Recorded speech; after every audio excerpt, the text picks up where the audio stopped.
Matatagpuan sa lalawigan ng Pampanga ang bayan ng Apalit. Bago pa man dumating ang mga mananakop, kilala na ang bayang ito bilang isang maunlad na pamayan ng Kapampangan na ang kabuhayan ay nakasandig sa agrikultura at kalakalan. Matatagpuan dito ang Barangay Kapalangan.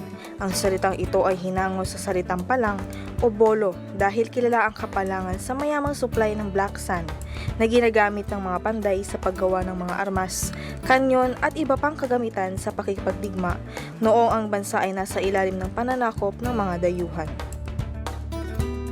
Sa paglipas ng panahon, namana ng mga naninirahan dito ang kasanayan nila sa pagpapanday.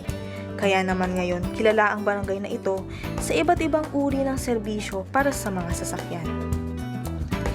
Para sa mga kaanib sa Iglesia ni Cristo sa lokal ng Kapalangan, ang pananampalataya nilang pinanday ng mga karanasan ang higit nilang pinahalagahan kaysa alinmang material na bagay sa mundong ito.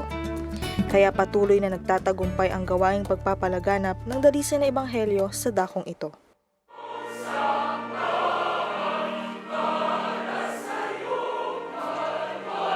At bunga ng hindi mapigil na pagdami ng umaanib sa Iglesia ni Cristo sa Barangay Kapalangan, nangailangan sila ng mas malaking gusaling sambahan.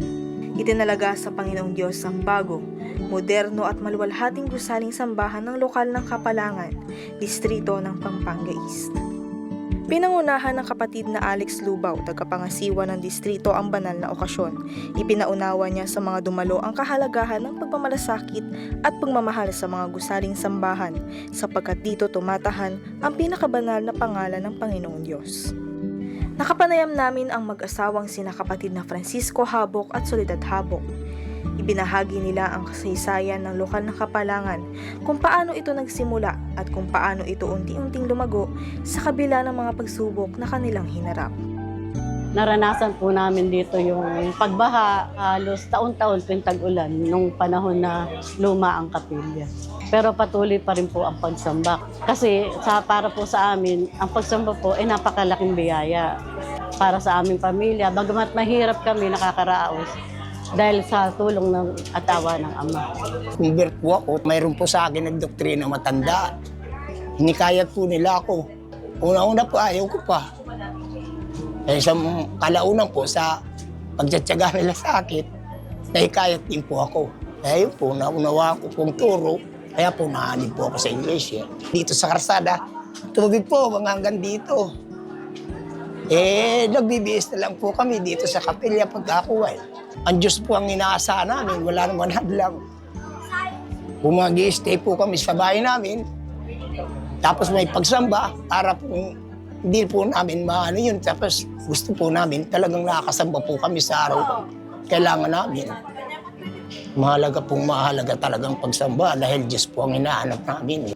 Pahayag pa ng mga kapatid, kanilang pananatilihing malinis at maayos ang gusaling sambahan na ibiniyaya sa kanila ng Panginoong Diyos sa pamamagitan ng pamamahala ng Iglesia. Una sa Panginoong Diyos, maraming salamat. Ikinararangal ko po na ako'y Iglesia ni Cristo, magpahanggang ngayon sa gulang kong ito. Maraming salamat po. Napagtayuan po kami ng bagong gusali sambahan.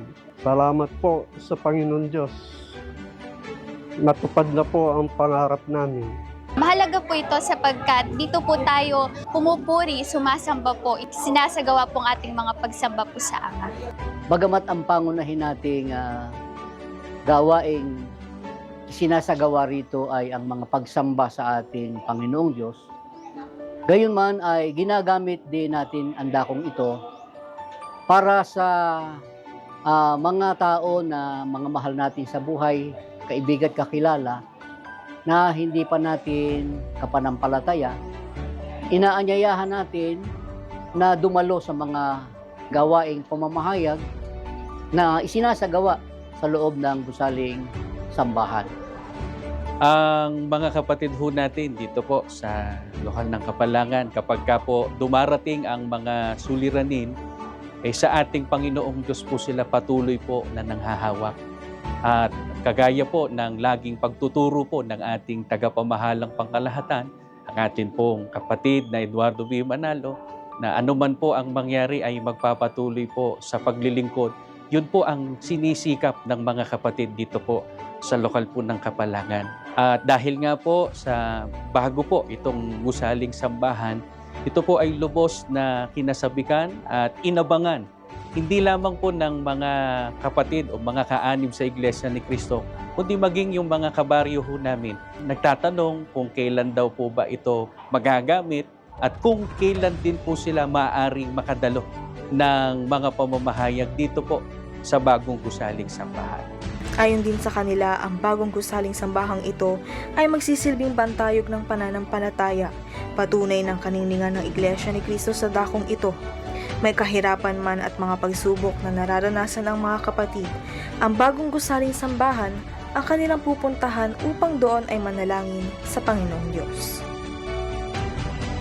Mula po rito sa Apalit, Pampanga, ako po si kapatid na Aubrey Calnea para sa Iglesia ni Cristo News Network.